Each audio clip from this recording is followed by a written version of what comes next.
My name is Malka Gluck. I was born in Czechoslovakia. The town is a little town called Humene. September 24, 1929. I don't remember anything about Humene because I was like 5 or 6 when we maybe even less, I don't know, moved to Žilina in Slovakia, where my father got a job as a chazan and as a moil and chicken. He shechted chickens. Once in a while a cow too. But after the war, he didn't shecht cows anymore. He wouldn't. I don't know if he lost the courage or what, because he didn't shecht for a couple of years. So he only chickens and ducks and things. So that's what I remembered from Žilina.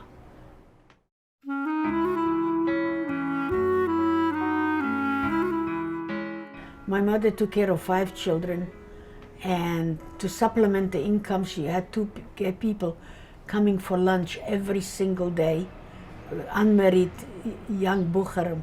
Well, they were already marriageable age, but they came to us every day. So I asked Mom, why do you do that? So she says, look at it. He says, they paid for the whole meal. The 2 portions of chicken paid for the whole meal. Wow. A smart woman. So that's what I remember when I was young, 4 or 5. I had 4 brothers. One was 5 years older than me, and the rest of them were younger than I was. Yeah, they're still around. Yeah, the older one is gone. He died at 89, which I'm going to be this month, next month. He remembered everything. He remembered a nail in the wall. He remembered everything. You were close with this brother? That was your older? Yeah, oldest brother, yeah. And I have 3 more brothers here in Queens. Marcel Weissman, Joseph Weissman, and Yitzchok Weissman. My 3 brothers younger than me. Do you remember either holidays with your family or what No, like in Europe they didn't have things like that. You got up in the morning, you ate breakfast. You went to school, you came back, you ate lunch. You went back to school. You didn't have holidays, you didn't go for vacations or Thanksgiving or things like that. There was no such a thing. How about Pesach? There was no, Pesach was a terrible, terrible important thing. It was not a holiday. It was Pesach, my goodness, what you had to do for Pesach. Would anyone join you at the Seder, just your immediate family? Yeah, no, they usually were guests, people that didn't have husbands or wives. Yeah. I had one friend, her name was Greta. She never came back after the war. They took her. Yeah. Very few Jewish people. There were more Jewish people, but they were neologen, you know, the modern ones. They had a big shul, they sat together, husbands and wives. But ours was the Orthodox shul on a little street. It's still there. My brother went to visit it. It's a museum. Wow. It's a little house. I remember playing in the yard, and that was our shul, the Frum shul. Were there many other Frum neighbors in the community who went to the shul? Were you friendly with About the Jewish? 80 very, very Frum families. 80. The other one was hundreds, you know. We used to call them neologen.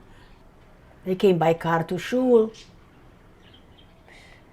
When you went to school, were you in classroom with some of these other children? Oh yes, oh yes. It was mixed girls and boys in the class? Yes. One side girls, one side boys. Did you go anywhere for like learning Torah, like Talmud Torah? Nothing, not girls, right? Only boys? Not even boys, very, very, very schwach. Once on Sundays, sometimes somebody came and taught us something, you know, but very, very schwach. Anything frumkeit. Yeah. Do you remember learning from your father or from your mother about? Yeah, well, yeah, they taught us, yes. Yeah. To daven, yeah. 1938. But I was a little girl, and little girls don't know, are very stupid. They don't know nothing. Whatever was going on, I did. What did I know? I still got breakfast, lunch, and supper for my mother. I didn't go to school. They closed the Jewish schools. And somebody tried to teach us once a week. A teacher got us together and to teach us, to try to. But I read a lot. I read day and night. So I was more educated than most of the people. And very few people came back. Very few people came back. Could you tell, like, were your parents, they didn't tell you a lot of what was going on just to be protective and just to... No, just a kid doesn't care. What do an 8-year-old, 10-year-old cares? I still got my breakfast, lunch, and supper. Still ran around, played outside. Later on, when I couldn't go out anymore and couldn't do this and couldn't do that, then it like hit you in the head, you know. Yeah. How old were you when you really felt, okay, now things are different? When I had to go hide in the Goya's basement, we had a washerwoman, and she used to come every week, pick up the laundry, and bring back nice pressed sheets and towels and things. And she liked me. I was a very nice girl. I was very well brought up. I used to, you didn't do that to Goyim, but I did. When she came, I kissed her hand. I mean, you do it for Jews. But I did. She liked me very much. She told my mother, if anything happens, she should send me there. She'll take care of me. So one day, my mother gives me a little suitcase and say, go to Mamka. We called her Mamka. And I went. I left my father, mother, 4 brothers, and I went. And not even emotional. I'm telling you, how old was I? Maybe 12. Stupid. The 12-year-old girls are stupid. Anyhow, I stayed there for a year. In the basement, never went out. I helped her in the kitchen and everything. And there were other people there, so we had kosher food. Yeah. So the guy who was there, I didn't pay anything. He paid, and she let him buy a pot and whatever, and we had kosher food. When you were living in the woman's house, your parents were somewhere else? Yes, but one day my mother and my youngest brother came, and my father told them, sit by the door, don't let them get you out, get into the house and don't move, don't let them throw you out. So she was there for about a few months. I used to stand by the window. I wrote an article. It's in one of the Jewish magazines. I don't have it. That window was lower, and I used to stand in front of that window. That was about, I don't know how many 100 feet but it was a long way to the front gate. You opened the front gate, you rang the bell, and I stood there, and when everybody disappeared, we all went into the basement, covered up, and quiet till she came to put the light on. But there were certain things we could eat, like she made, we called it potato bread, potato kugel, a big one, you know, for everybody to eat. She couldn't bring too much in because he would say, how come you're buying 20 rolls? You know, so she bought 2 rolls today, 2 rolls tomorrow. Wednesday was a roll and chopped egg. That was our lunch. That's it. And I was so hungry. I was 14 years old, growing. Yeah, but we were clean. We didn't have lice. Once a week we went to the basement with the pail, warm water, and washed from head to toe. Yeah. Now we were clean. My father and my brothers, they were lousy. Oh. Yeah. Where were they during They were this on time? top of the shul. So during this time period, they stay in the attic of the shul. or in the cemetery. Where And the guy in the cemetery that gets paid for it, the guy, he came and he saw these people sleeping on the floor in the cemetery where they wash the bodies. You know, water. My father wanted water. So my father and my three brothers, maybe 2 or 3 brothers, and one was yellow. My brother Usher, he had yellow jaundice, so he had such rachmunis on the kid. He was like maybe 6 years old. Wait a minute, if I was about 7, maybe 8, and he picked him up and brought him to his own house and told everybody that it's a nephew from out of town. They sent him to get well. They didn't have doctors there or something, and he was by them the whole time. And funny thing is, after the war, of course, where did we go? The minute we heard the Russians left, we all dressed and went in front of the shul. Because my mother was somewhere else, my father, everybody was somewhere else. So, and there towards us comes this tall, not tall, but this nice boy with a blonde chup, with short pants, white socks, white shirt, dressed beautifully and clean, and a haircut. We were all neglected, you know. But there was my brother, he was by the guy for 8 months. Wow. We gave him money after. My father gave them money. Yeah. So we all got together and went to an apartment next door. My mother took the apartment. We had to move out because the owners came back. Very seldom they do, but they did come back. So we went to another apartment. It was all empty, all Jewish furniture, everything. Yeah. The Goyim took what they could, but what they, okay. Did they take from your home? Was everything gone after? Oh the yeah, war? we didn't even go up to look. My mother took downstairs, getting older, so she took an apartment downstairs with a garden for a sukkah. Yeah. Oh, wow. Yeah. But that your family survived staying at these 5 different- boys, 5 people, 5 children. Yeah. I grow his muzzle. My oldest brother is gone now. He was 89. He died a couple of years ago. I'm going to be 89 in 3 months. Baruch Hashem, Baruch Yeah. Hashem. That you must have, you made such a good impression. The fact that this woman was so caring for you, or that she liked you enough to say, come, stay with her, says a lot about her. Oh yeah, oh yeah, oh yeah. Yeah, she told my mother if they don't come back, she'll adopt me. It was a very nice girl. Did you see her after the war, or did you? Not much, because we went to Canada. I wrote her a couple letters. And then we went to the United States. I met her son came to America. How long after, you say the Russians left and you all were reunited at the shul, how long till you left for Canada? Oh no, I went to school there for 2 years. She stayed. Yeah, I was only 16. I went to 2 years to business school. It's like a college, 2 years. So I have that. Well, we had to replenish the money, so we had to replenish. We had nothing, nothing.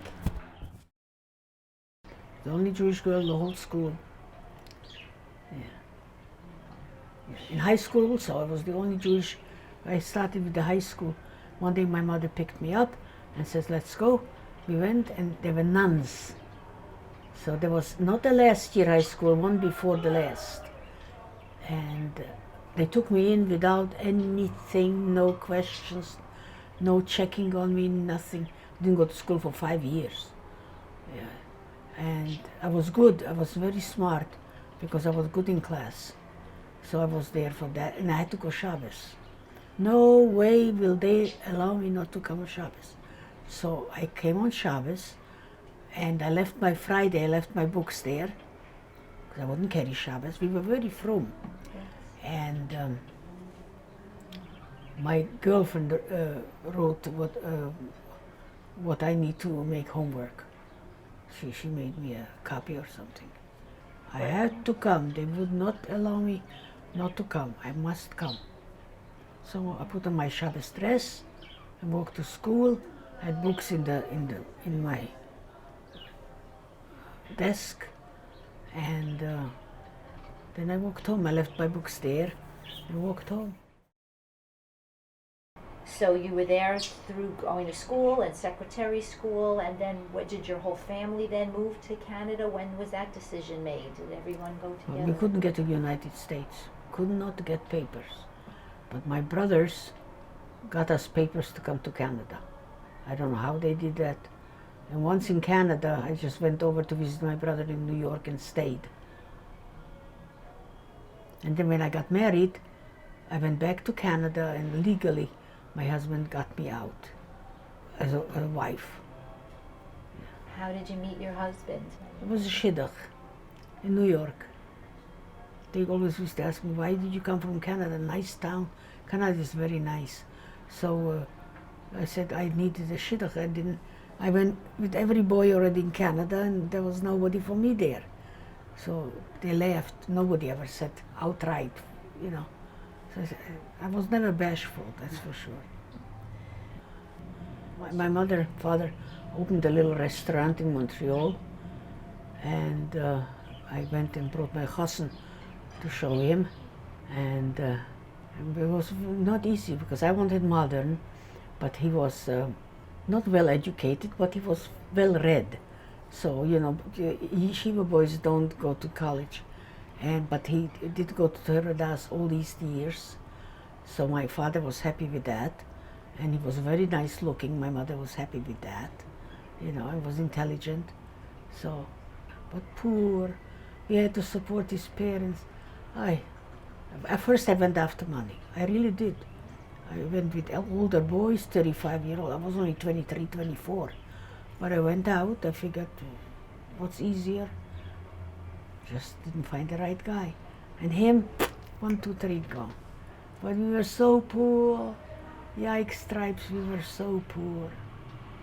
Yeah.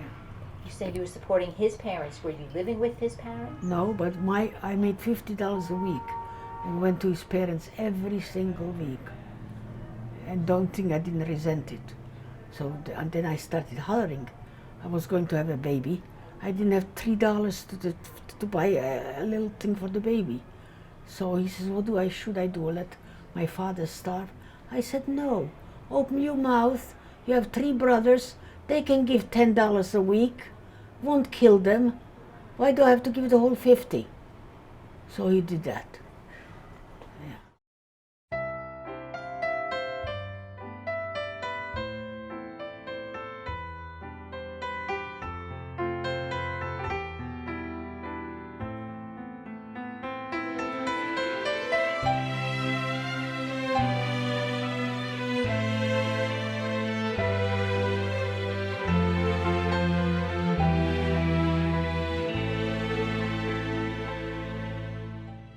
I have 4 lovely children, 2 boys and 2 girls.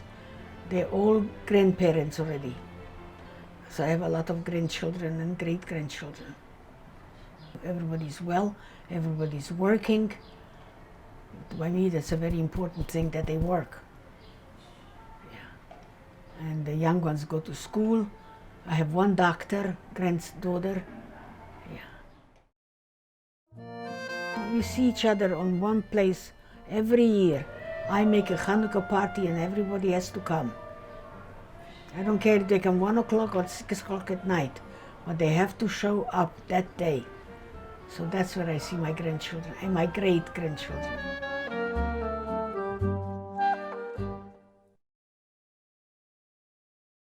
It's a very nice community. We are here in this house for 50 years already, and I'm here in Kew Gardens maybe 60 years. So the children all went to school nearby and they Yeah. Beis Yaakov. We made the Beis Yaakov, my husband. I'm not alone, but my husband and Mr. Wiedemann and also Kennig and all those guys that needed it. We made the kindergarten first in the basement of a shul.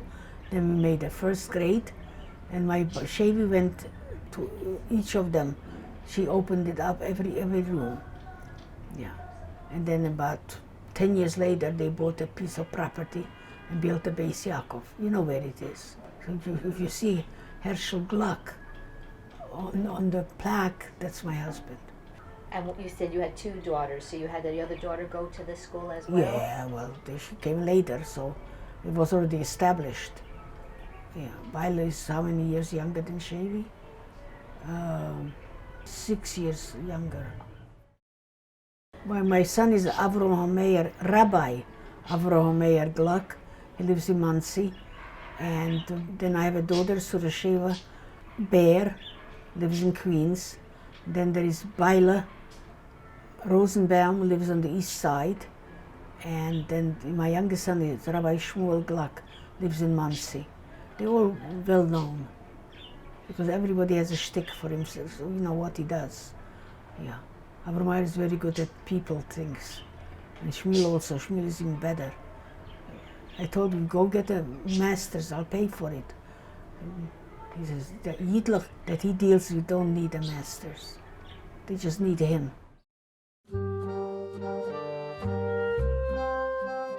Did you speak Yiddish back in? Oh yes, Yiddish, Slovak and Yiddish, that's the only way. And my mother, God rest her soul, she sent me for English for a couple of years. Every week and so by the time I came to Canada, I spoke English. Yeah. Did you speak Yiddish in the home when the children were little? Is that how? Yeah, that's the thing. Our first 5 years, I spoke Yiddish in the house, English outside. So one day, my 3-year-old daughter, Baila, looks at me, she said, Mommy, will you please speak American? That was the end of the Yiddish. But they all speak Yiddish. Good. So you did a good thing. Yeah. Even though they think, oh, it's old-fashioned, but now they know this language. Would you please speak American? I started laughing. Because they were very funny. Yeah, coming from a little girl, yeah. Yeah, she didn't say English, she's American.